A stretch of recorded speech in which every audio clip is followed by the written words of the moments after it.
Olá, meus irmãos, irmãs e amigos, tudo bem? Espero que estejam todos bem. Nesse tempo em que nós estamos vivendo, as coisas estão tudo diferente do que era de costume, né?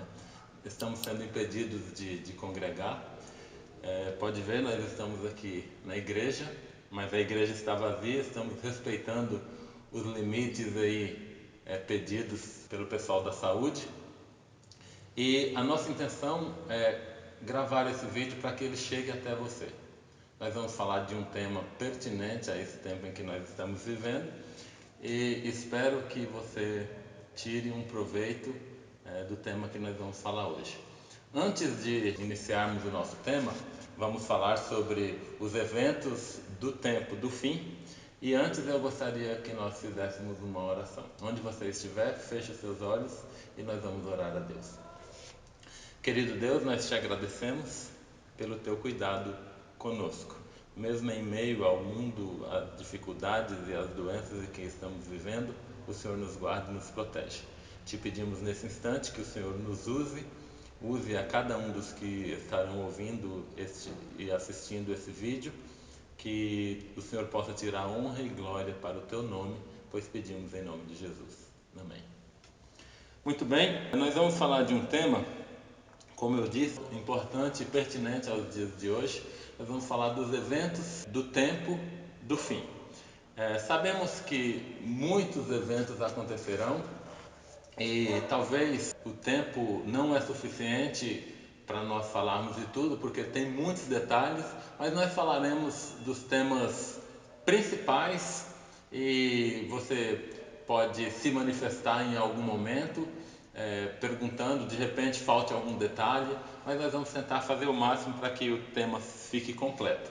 Nós vamos falar dos eventos do tempo do fim a partir do decreto dominical.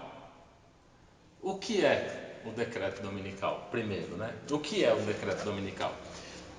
Decreto dominical, eu gostaria de ler um texto já dizendo o que é o decreto dominical, antes de explicá-lo. O texto está em Testemunhos Seletos, volume 2, página 318 e 319. Diz assim, ó: qualquer movimento em favor da legislação religiosa é realmente um ato de concessão ao papado, que por tantos séculos tem constantemente guerreado contra a liberdade da consciência. A observância do domingo deve sua existência, como assim chamada instituição cristã, ao mistério da iniquidade, e sua imposição será o virtual reconhecimento dos princípios que são a pedra angular do romanismo. E aí ela diz, essa escritora é uma escritora americana, e ela diz, referindo-se ao seu próprio país: quando nossa nação abjurar os princípios do seu governo de tal forma que vote uma lei dominical, nesse próprio ato o protestantismo dará mão ao papado. Isso não será uma outra coisa senão dar a vida à tirania, que há muito aguarda ansiosa a sua oportunidade. Então nós vimos aqui nesse livro que a lei, o decreto dominical, é uma lei que será feita, será estabelecida, mudando a guarda do sábado para a guarda do domingo. Por isso que chama lei dominical, né?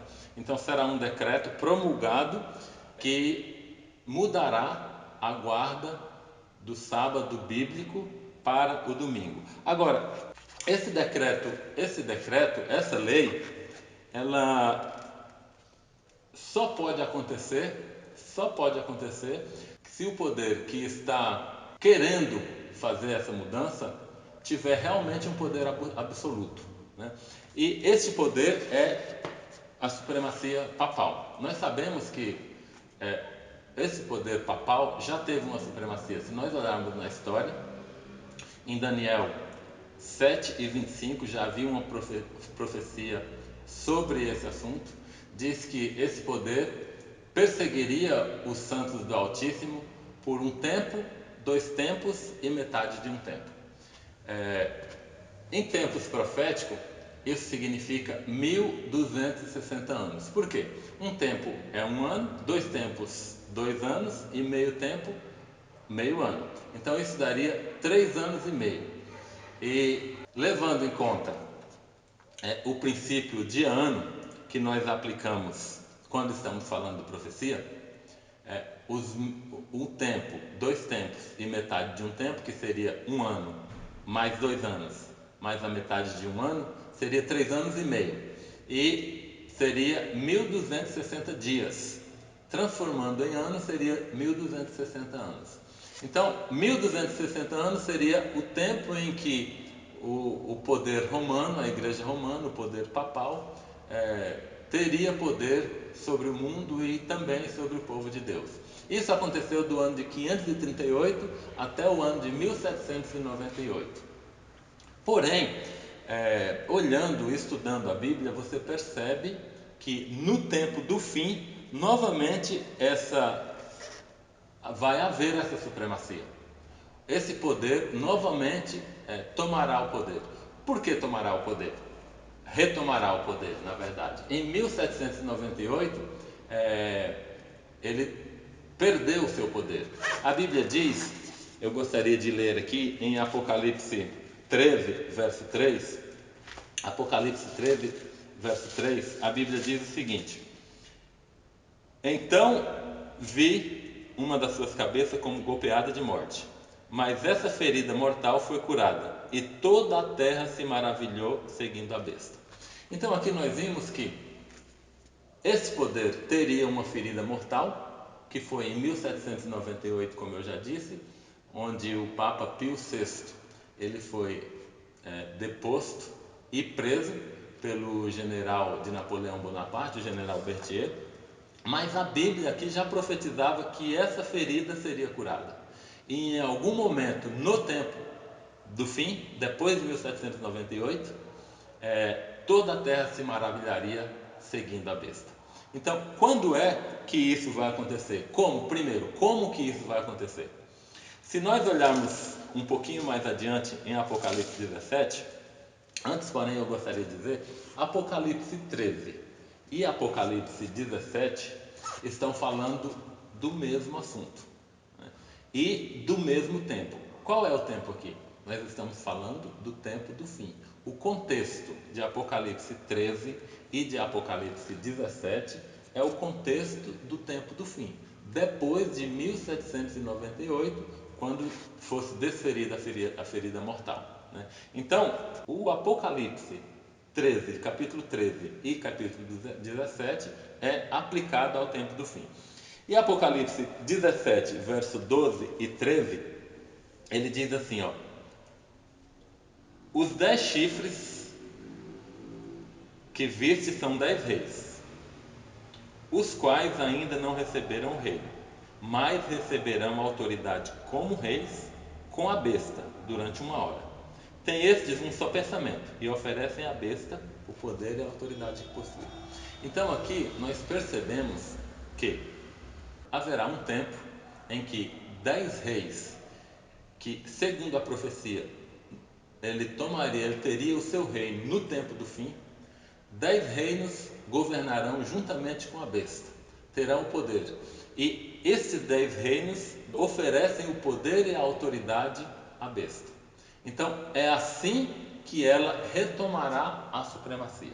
É assim que esse poder, o poder romano, o poder papal, a besta de Apocalipse 13, a besta do mar, retomará o poder. Porque politicamente estes reinos que terão o poder oferecerão o poder ao poder papal. Agora, será que é imposto? Hoje no mundo que nós vivemos, dificilmente as pessoas vão aceitar algo que seja imposto. Vivemos numa democracia, praticamente o mundo vive numa democracia. Então esse poder não pode ser imposto. Precisa ser uma autoridade conquistada. Esse decreto não pode ser goela abaixo, né? Ele precisa ser uma coisa conquistada. E pensando nisso, avaliando a situação e a história e o tempo em que nós vivemos, há um tempo atrás, o Papa soltou uma encíclica, que é um documento, e o título do documento era Dies Domini. E ele vinha dizendo da importância do domingo para a família mundial, engrandecendo esse dia como um dia da família. E mais para frente um pouco ele soltou uma outra encíclica, eu tenho ela aqui, Laudato Si, e essa encíclica ele trata do ecossistema, da natureza, do meio ambiente. E no último capítulo, o capítulo 6, ele vem trazendo a possibilidade do domingo, além de ser o dia da família, ser também um dia da natureza. É um dia em que os carros pudessem parar de circular e aí não poluiria tanto o ambiente. Então ele estava conduzindo o dia de domingo para ser um dia especial em homenagem à família, pelo meio ambiente. E são temas que realmente importam para o mundo inteiro. Então, ao invés de impor o decreto, ele pode trazer temas que façam com que a população peça por esse decreto. Por outro lado também, em maio, estava uma data prevista de uma reunião que o Papa chamou todos os líderes políticos e religiosos, e algumas pessoas diziam, será que é o decreto dominical? Já vai ser lançado o decreto dominical? Não acredito, essa reunião foi adiada por causa da situação em que vivemos momentaneamente, mas não acredito que seja já o decreto, mas pode ser um início, uma preparação para que as coisas comecem a acontecer. Essa reunião foi mudada para outubro. Também a pandemia em que nós vivemos atualmente pode ser uma entrada. A economia pode ser um assunto que faça com que o mundo clame por uma administração diferente do mundo, por uma nova ordem para o mundo, E essa nova ordem pode muito bem ser ajeitada para um domínio mundial de um poder, uma supremacia de apenas um poder. Então, tudo isso pode ser indícios, pode ser preparação para que as coisas comecem a acontecer e culmine no decreto dominical. Então, provavelmente, ou quase com certeza, não vai ser um decreto imposto, vai ser um decreto que vai ser pedido, desejado pelo mundo, para que ele possa então ser aceito pela maioria ou por todos. Agora, quanto tempo durará essa hegemonia ou essa supremacia papal do tempo do fim? Porque a supremacia papal do tempo da Idade Média demorou 1260 anos. E agora a supremacia do tempo do fim? Em Apocalipse 13, verso 5, nós temos algo que podemos aplicar a isso. Como eu disse, Apocalipse 13 está no contexto do tempo do fim. E o verso 5 diz assim: foi-lhe dada uma boca que proferia arrogâncias e blasfêmias, e autoridade para agir 42 meses. Há muita gente que coloca este verso aqui na Idade Média. Mas se nós tirarmos esse verso e colocar na Idade Média, nos 1260 anos, nós estamos tirando o verso do contexto.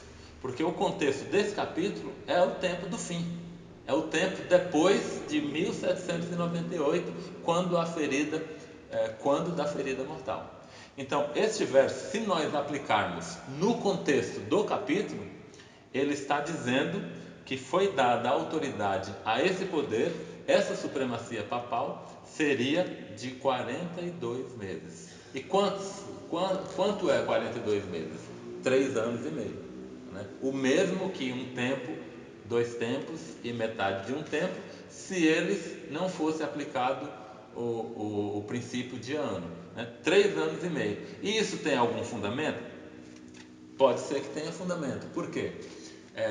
Satanás ele sempre procura imitar as coisas que Jesus faz, porque ele precisa fazer algo que seja próximo. Porque se ele fizer alguma coisa que seja oposta ou que seja muito diferente do que Jesus faz, provavelmente as pessoas não vão acreditar. Então ele fará algo que seja próximo ou muito parecido com o que Jesus fez e faz, né? E Jesus, quando ele esteve aqui nesse mundo, ele teve um ministério de 3 anos e meio, né? E isto aqui pode ser uma aparência. Satanás, através da besta do mar, o anticristo, né? O falso Cristo, ele terá também uma supremacia, um reinado de 42 meses no tempo do fim, né? Então, que seria 3 anos e meio. Agora, o que acontecerá nesse tempo? Muitas coisas. Entre elas, a que eu gostaria de destacar é a morte dos mártires. Se nós olharmos em Apocalipse 6, ali vem falando do quinto selo. 6, do 9 em diante. E no quinto selo, os mártires dizem assim: mas por que o Senhor não nos julga? Nós queremos ser julgados. E a resposta é o seguinte: ainda não julgo vocês, porque ainda tem um número para completar. Ainda haverão mais mártires, mais de vocês no tempo do fim. E quando esse número completar, então eu vou julgar vocês.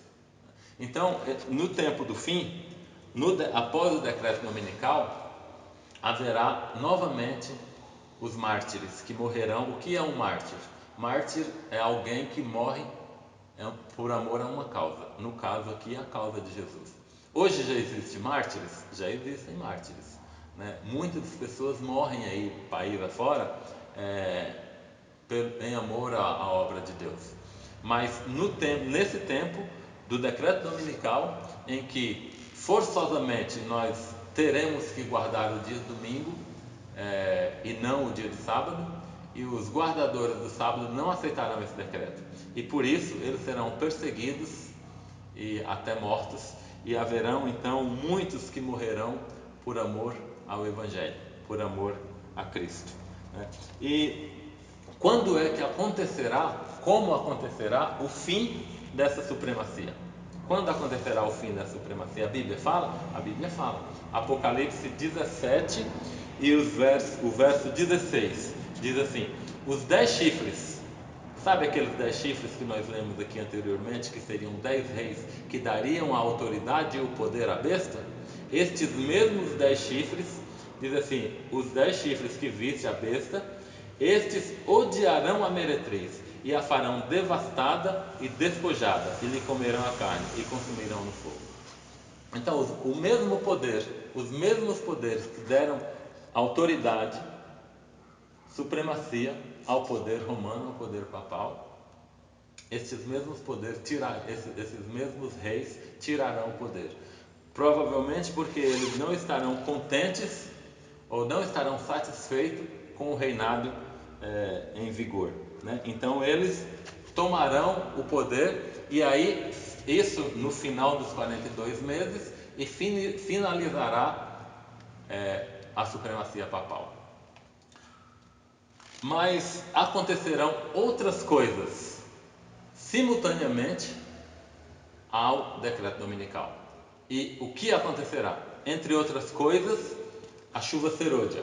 O que é a chuva serôdia? No início do cristianismo, os discípulos receberam poder do Espírito Santo e eles falaram em línguas, pregaram o Evangelho no mundo inteiro. Aquele poder, aquele Espírito Santo era a chuva temporã, a chuva para o início do Evangelho, a chuva para o início do cristianismo.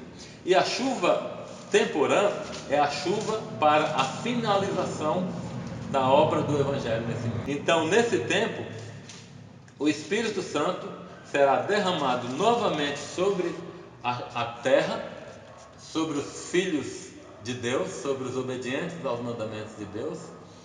E esse derramamento do Espírito Santo é chamado na Bíblia como chuva serôdia.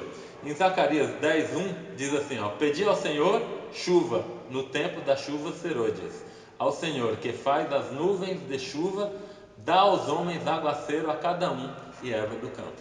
Então, a chuva, para que será a chuva serôdia?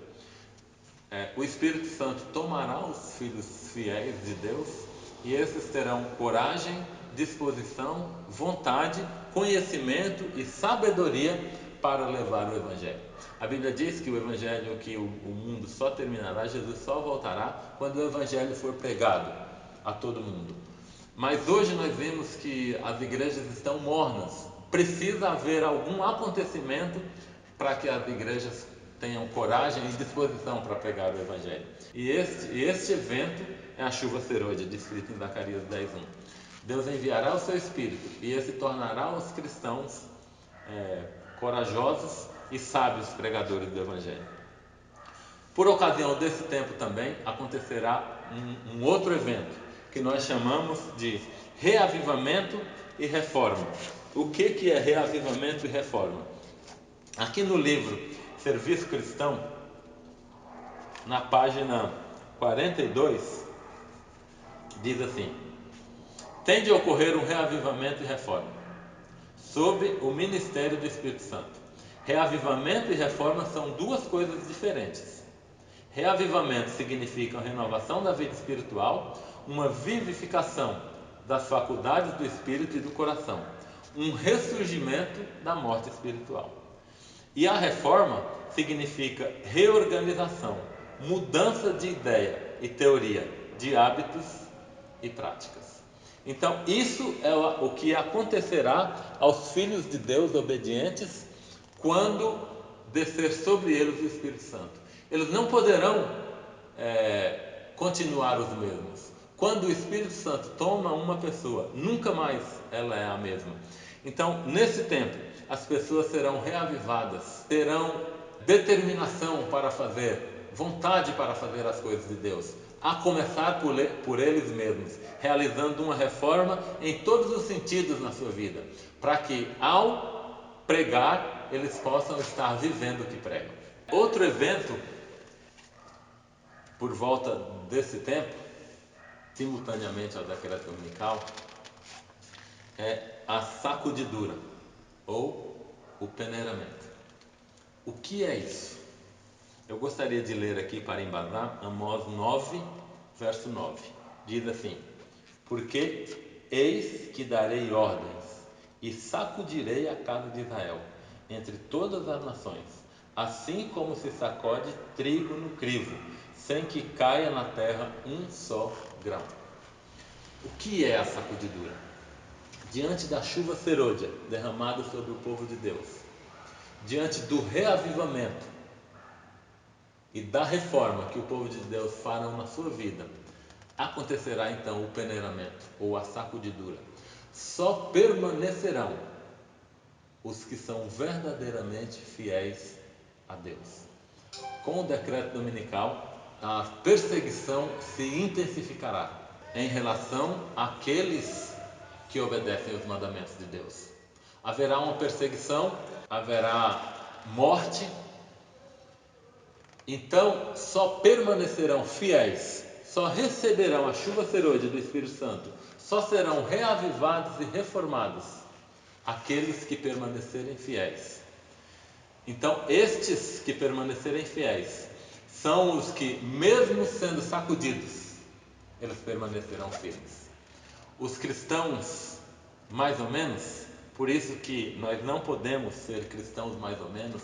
Hoje é o tempo de nos firmarmos na palavra de Deus, porque os cristãos mais ou menos, eles não aguentarão as provações, eles não aguentarão o decreto dominical e eles cairão, não permanecerão firmes. Mas aqueles que permanecerem firmes, que mesmo sendo sacudidos, permanecerem firmes, eles receberão o poder de Deus e receberão o próximo passo, que é o selamento. O que é o selamento?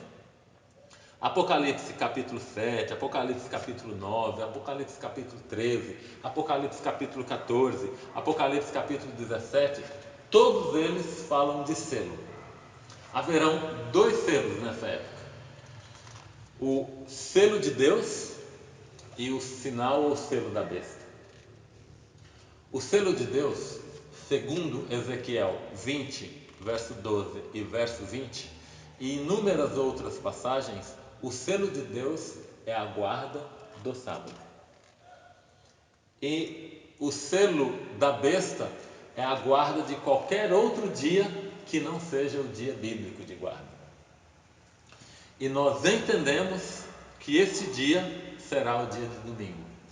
Hoje ainda o selo da besta não é o domingo, mas o selo será o dia de domingo, a partir do decreto dominical, em que todas as pessoas serão chamadas a guardar o sábado não bíblico, o domingo.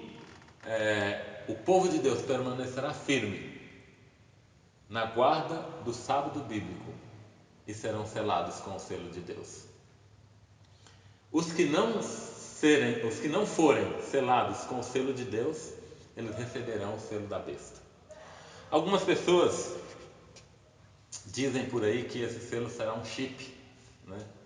Mas a Bíblia em lugar nenhum dá embasamento para que nós cheguemos a pensar que o selo da besta é um chip. Não, ela diz que o selo de Deus é o sábado.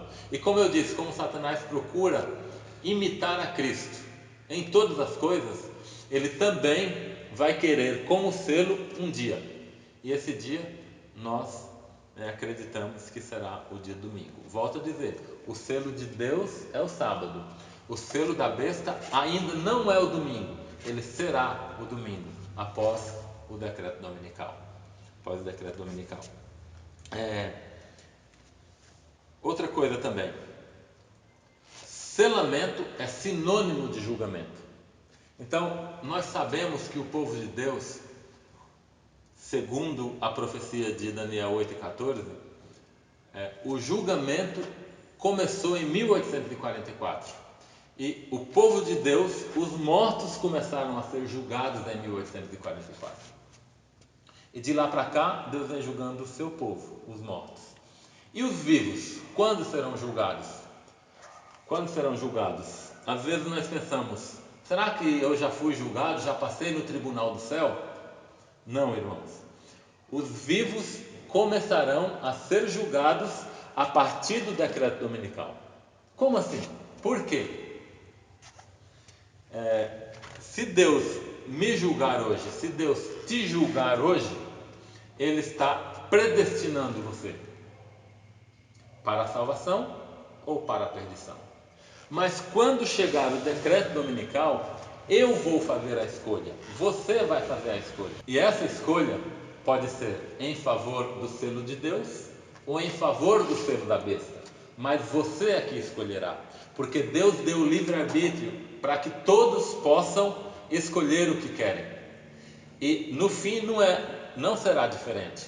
Deus deu livre-arbítrio para você. E você poderá então escolher por qual selo você quer ser selado. Então, quando chegar o decreto dominical e todos escolherem se querem ser selados pelo selo de Deus ou pelo selo da besta, é nesse momento que nós seremos selados. É nesse momento que os vivos serão julgados, serão selados, porque eles fizeram a sua escolha.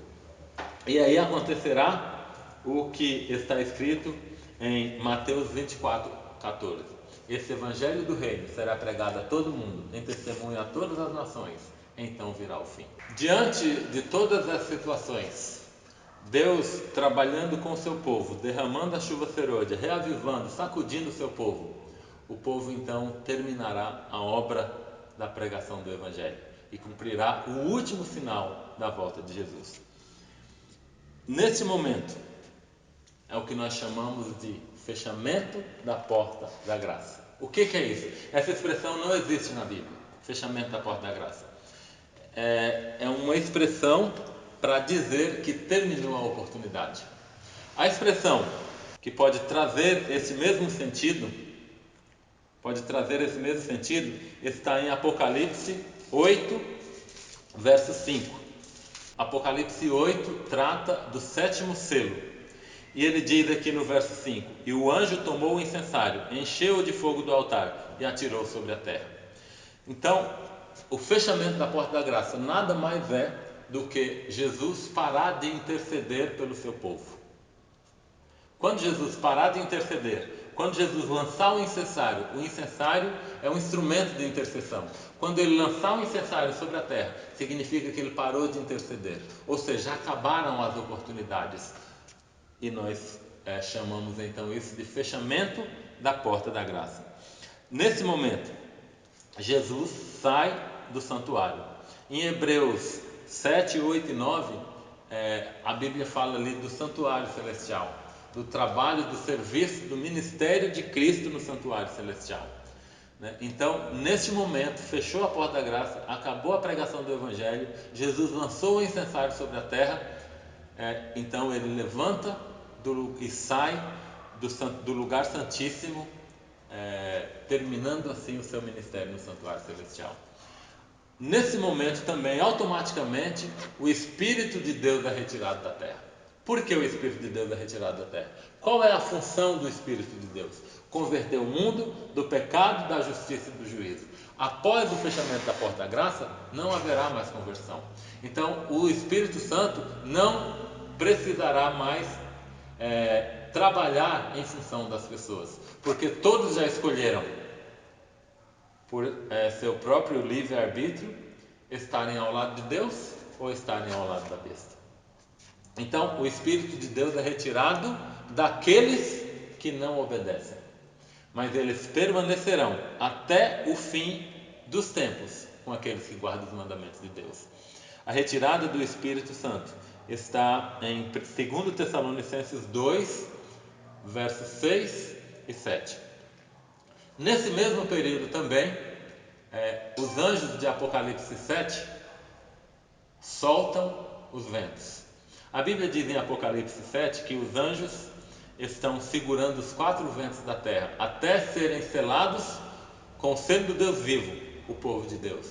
O que isso significa? Eles estão segurando os espíritos do mal para não destruírem o mundo por completo. O vento significam guerras, destruições, e eles estão segurando os espíritos malignos para que eles não acabem com esse mundo.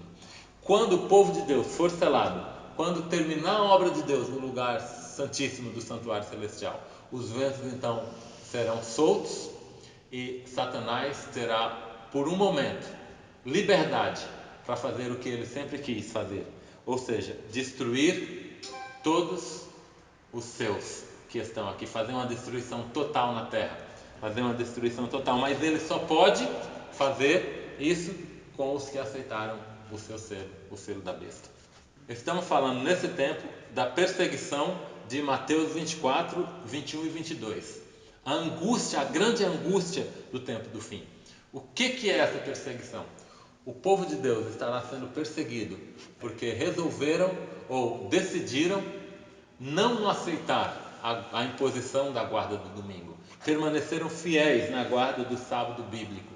E eles então serão perseguidos por conta disso. E os males que estarão acontecendo na terra recairão a culpa sobre os filhos de Deus, por eles não terem aceito a guarda do dia de domingo. Mas nesse período é que será decretado, além do decreto dominical, o decreto de não comprar nem vender, será também decretado o decreto de morte aos que não obedecerem às leis da época, ou seja, o decreto dominical. Mas Deus diz no livro Testemunhos Seletos, volume 1, página 131, que Ele vai preservar o seu povo. Ele não permitirá que o seu povo morra. Aquele decreto de morte nunca será cumprido. Assim como o decreto de morte não foi cumprido no tempo de Esté ao povo judeu, que foi Amã decretou um dia para que o povo judeu fosse destruído, o decreto de morte do tempo do fim também ele não se cumprirá, porque Deus haverá de preservar o seu povo. Nesse tempo não haverá mais conversão, porque o Espírito Santo já foi retirado daqueles que não obedeceram a Deus, e então é tempo, após o fechamento da porta da graça, é tempo das 7 pragas recaírem sobre a terra. Nós não vamos falar sobre as 7 pragas, é um outro tema, mas eu gostaria de fazer o fechamento deste vídeo paralelamente às 7 pragas. A serva do Senhor, Ellen White, a escritora evangélica norte-americana, ela diz que neste período, na última tentativa, Satanás personificará a Cristo. Satanás personificará a Cristo. Ele se fará passar por Cristo, tentando o último grande engano. Mas essa tentativa já será após o fechamento da porta da graça. Além dele se personificar em Cristo, se fazer passar por Cristo, ele vai operar sinais e milagres para que aqueles que não estiverem preparados pensem que aquele é Jesus Cristo, porque ele se fará passar por Jesus Cristo. Ellen White fala também que ele se transformará em anjo de luz, e ela dirá que ele imitará a volta de Jesus. Eu gostaria de ler um texto aqui no livro O Grande Conflito, página 624, que diz assim: como ato culminante no grande drama do engano, o próprio Satanás personificará a Cristo. A Igreja tem há muito tempo professado considerar o advento do Salvador como a realização de suas esperanças. Assim, o grande enganador fará parecer que Cristo veio. Em várias partes da terra, Satanás se manifestará entre os homens como um ser majestoso, com um brilho deslumbrante, assemelhando-se à descrição do Filho de Deus dada por João em Apocalipse.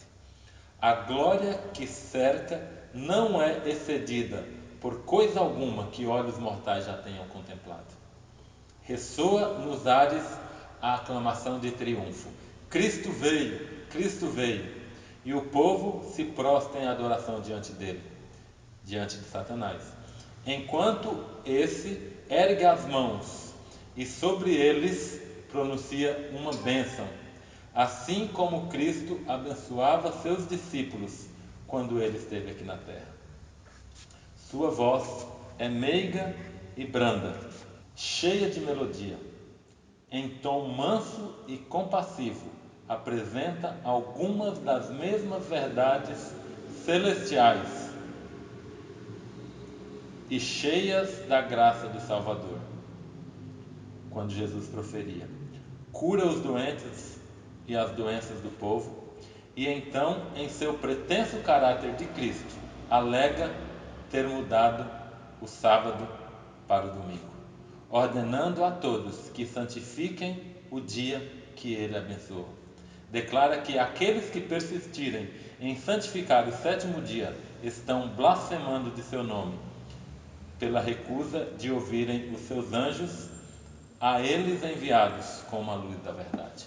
Então nós vemos aqui nesse livro, nesse texto, que Satanás personifica Cristo, Satanás opera sinais e milagres, abençoa o povo, imita a volta de Jesus e diz em voz mansa que a guarda do sábado foi mudada para a guarda do domingo.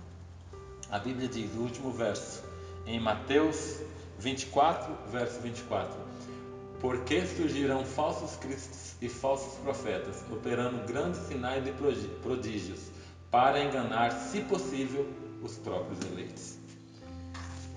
Graças a Deus não será possível enganar os eleitos, porque a porta da graça já se fechou.